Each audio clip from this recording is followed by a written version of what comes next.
Thank you, Madam Chair. And Madam Chair, pursuant to Clause 2K6 of Rule 11 of the Rules of the House, I move that the Committee on Oversight and Reform issue a subpoena to Hunter Biden as an additional witness for this hearing.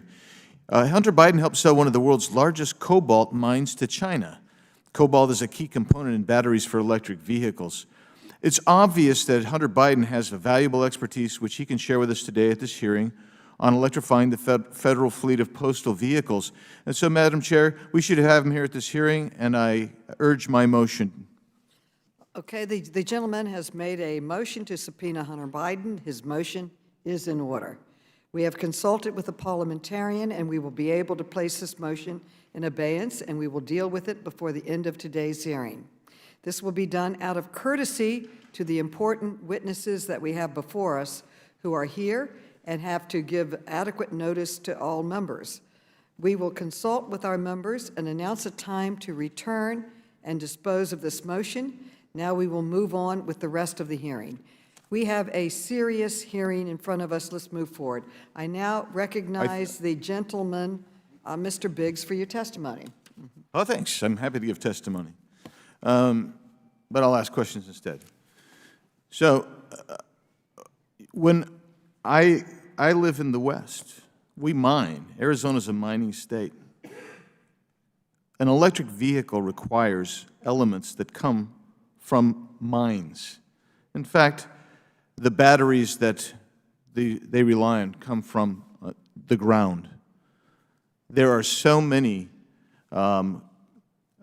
innovations that have been put in place for mining these critical minerals throughout the world, but particularly in the United States and in the Southwest.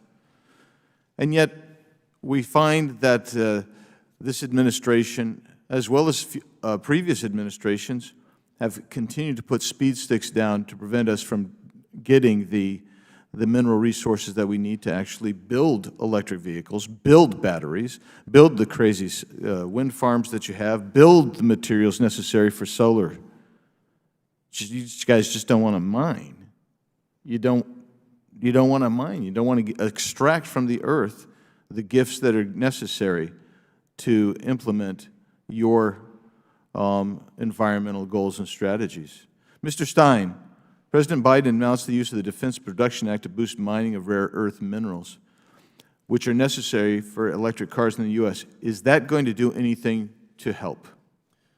So in the announcement, the information that they gave out didn't really say much about mining. There was a lot of discussion of trying to increase processing in the United States, which of course is important too, but there wasn't much action on the actual getting things out of the ground. Well, can you discuss some of the issues that will exist with regard to permitting rare earth mines and the timeline for getting those mines up and running should this administration ever decide that, hey, we want to be players in the critical minerals? Well, yeah, it takes, at a minimum, you're talking 5 to 10 years, and that's assuming the permitting goes well. There's some mines, I think the Twin Peaks mine in Minnesota may have had their first permit for 50 years, I think, just had a few of them withdrawn. So this is a long-term thing. It takes many decades, especially given American environmental standards. So if you actually want to do this, it would require a sustained effort by multiple administrations, forcing through some of these environmental permits, fighting back against some of the NIMBYism and environmental opposition to building these mines. And I know that's a big problem in Arizona.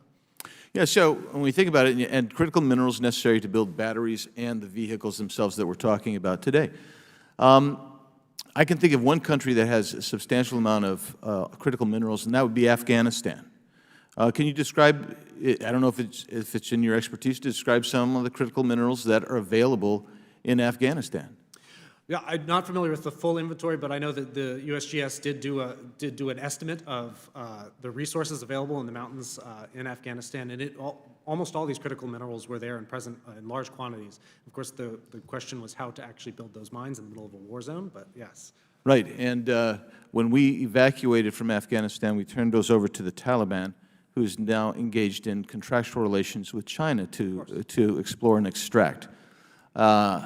Where are some other places around the world, and I'm thinking of China and other places around the world that have critical minerals that we would be reliant upon were we to adopt this policy that we're discussing today? Well, that's the key, is that China processes the majority of all these major minerals that go into EV batteries. Now, not all the resources are in China, but they have gone around the world and they have bought up mines. They have bought off politicians. They work with people like the Taliban, who we won't work with.